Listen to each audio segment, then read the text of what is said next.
नाम नागेश्वरी स्वामी, बस कल्याण, डिस्ट्रिक्ट बिदर, कर्नाटक की रहवासी है। कहीं बैठी हों तो हाथ हिला सकती हैं। बिदर कर्नाटक से आई हैं। मैं संतोष स्वामी, मेरी पत्नी का नाम नागेश्वरी स्वामी, बस कल्याण, डिस्ट्रिक्ट बिदर, कर्नाटक के रहने वाले हैं। मेरा मोबाइल नंबर ये है। बेटे का फ़ोटो देखिएगा पहले। कहीं बैठी हों और अगर बच्चा आया हो साथ में तो लेकर आ सकती हैं। ये बच्चे का फ़ोटो है, 6 साल का बच्चा है।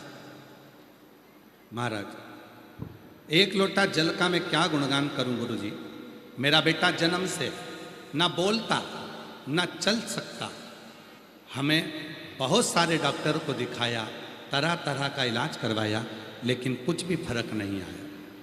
तब मेरी दीदी ने बताया वो सीहोर वाला बाबा की कथा सुनो, महादेव की पूजा अर्चना चालू करो।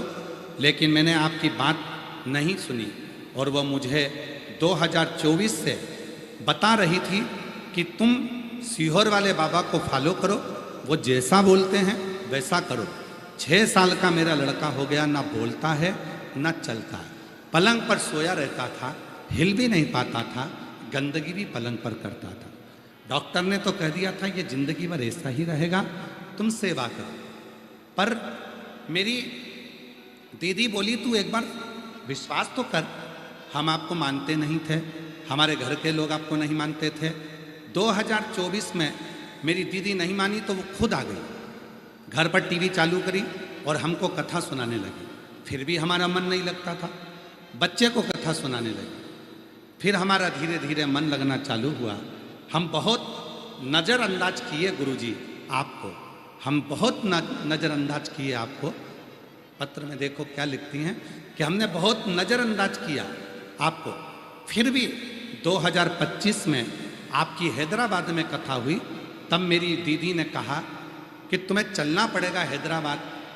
सुना है कि वह कथा के पंडाल की जो मिट्टी होती है, वहाँ बैठकर जब कथा सुनी जाती है, एक साथ इतने सारे भक्त श्री शिवाय नमस्तुभ्यम जब 5 बार बोलते हैं तो लाखों में उसकी माला जप हो जाता है। और माला जपने के बाद में जैसे ही महाराज चुप होते हैं, तुम भी चुप हो जाना और अपने मन से इस बच्चे की प्रार्थना करना।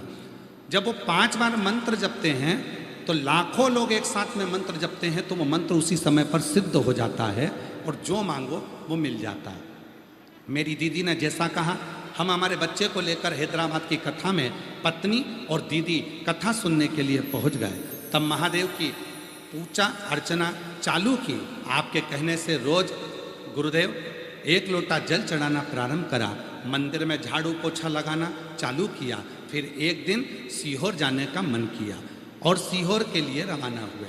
वहाँ दीदी कहती थी कि सीहोर वाला बाबा सीहोर में कम मिलता है, पर हमने भोलेनाथ जी को जल इसलिए चढ़ाया था कि जब हम सीहोर जाएं तो सीहोर वाला बाबा मिल जाए।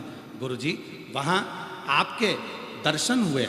आपने मेरे बेटे को हाथ पकड़कर देखा तो मेरा बेटा जमीन पर सोया था, चल नहीं रहा था।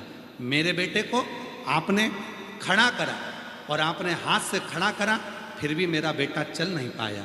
तब आपने हमसे कहा चिंता मत करना, कंकर शंकर की भूमि से कंकर लेकर चली जा और रुद्राक्ष लेकर चली जा। एक दिन कथा के पंडाल में तेरा बेटा चलकर आएगा। आज मेरा बेटा चलकर आया है, मैं बाबा को प्रणाम करने के लिए आया। गुरुजी, आपकी कृपा से आपने बोला था कि ये बच्चा चलने लगेगा और हम सीहोर से रुद्राक्ष लाए और कंकर लिए आए। रोज वो रुद्राक्ष का जल महादेव को चढ़ाने लगे, थोड़ा सा जल लाके बेटे को लगाने लगे। आपको बताते हुए बहुत खुशी हो रही है गुरुदेव कि मेरा बेटा 6 साल से जो चलता नहीं था और आज वो चलने लगा है। और आपकी और महादेव की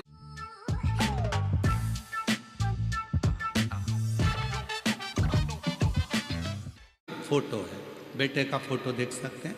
अगर आए हों तो अपने बेटे को लेकर आ सकते हैं।